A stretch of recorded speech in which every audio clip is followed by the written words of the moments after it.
Hi guys, welcome back to a new video. I hope you all are doing well. So in this video, we will help you to understand the concept of variables and input function in Python. So to understand the concept of variables, let's see a real life scenario. So let's see the scenario of shifting. Now I'm sure that most of you have experienced shifting in your life. So basically in shifting, consider that you're shifting from house A to house B. Now in order to do so, you need to pack all your items, and to pack your items you need boxes. Now let's see uh, it in detail. Okay, so while packing we need various boxes for various items, right? So let's say to pack my books I will use a big cardboard carton box. Let's say to pack some smaller item, let's say my wristwatch, I will use the watch box that came with the watch. And also while shifting I need to carry some water, so in order to carry water I will use a bottle, right? So let's see what we can understand from this scenario is that to pack a certain item we need a certain box. Now I cannot store water in boxes, or I cannot store books in bottle or small box. I can store watch in a large cardboard carton, but that will be a very inefficient way to pack, as I'm using much more space than what is actually required. So, and while packing, we also label the boxes so that we know that what box contains what. So, while packing books, I will label it as books. While putting my watch in my watch box, it will have watch written on it, and bottle might be labeled as water. So, what we can conclude from this scenario is that to pack a certain type of item we need a very particular box, and to identify the box we need to label them. Now let's see how we can use this particular idea in programming. In programming we have variables which are like boxes that can store values. Like in boxes we used to store items like books and all. So there are various types of boxes as we saw here. So like we had various types of boxes, we have various types of variables. Here we have discussed three types of variables.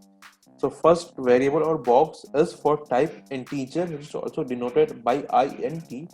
It can store the value of any integer that you must have learned in mathematics, so any particular number.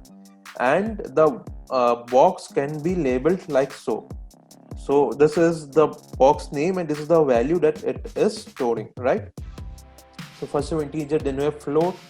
So float basically stores real numbers. Basically a number with decimal value is stored in float type data types. And we have string. We have learned about string in our previous video. So basically any word or sentence enclosed in single quote or double quote is considered as a string. So this is how we use variables, which are like packing items in boxes. Now let's see how we can output variables. Now here in this example I have taken three different variables. First, with the name item, it is storing a string of value phone. So it is storing a string which says phone. Next, we have another variable of name quantity. It is storing an integer of value 15. Next, we have cost, which is storing float data type of value 3310.50. Now, in order to print this, we can use the print function, and to attach it with the string we will use the plus sign. So in this store we have plus the item, so we get in this store we have phone. So like that we can output variables. Now another important thing is that this thing is called concatenation, where you add one string to another. So this string is joined with the item string which contains phone. Now you cannot concatenate a string with a integer or a float data type. So to convert cost from float to string, we use str, and in brackets we will specify the value. So this is specifying the data type of the variable. So we need string data type. The next print statement, we have the quantity of item, which is phone, is a string, and then we're converting the integer to string, and the output is, in the store we have phone, which is the item, each of cost, then the cost, we're putting the value of cost from the cost variable. The second line we have the quantity of phone, which we're using from the item variable, is 15 from the quantity variable. Now let's see why using variable is useful, why to do so much of effort when you can directly print it. So let's say there's an example, I want to print this statement. Let's say print John was admitted to AIT Vellore, John was admitted to M Block, John was admitted to special mess. Now let's say I did a spelling mistake. Let's say it wasn't John, it was Jignesh.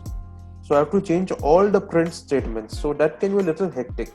Instead of that, if I had used variables like so, only I have to do the change in the name variable. By doing so, all the other statements will be modified accordingly. So that's how you can use variables. Now we talked about data types. Now let's see what are the common data types. So I got this screenshot from Geek for Geeks. So you can see the table of various data types. We have as of now discussed about integer, float and string. We'll discuss about other data types in the upcoming videos.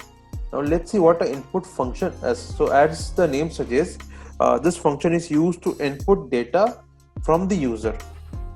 In order to do so, we will use the variable name. So we're using the variable and we are putting the value that we're inputting from the user. In the input function, whatever string we enter, this is outputted. So let's say I am using the variable name and then giving input enter name. So in the output I'm getting enter name as a message, and then I'm giving my input, which is Binod.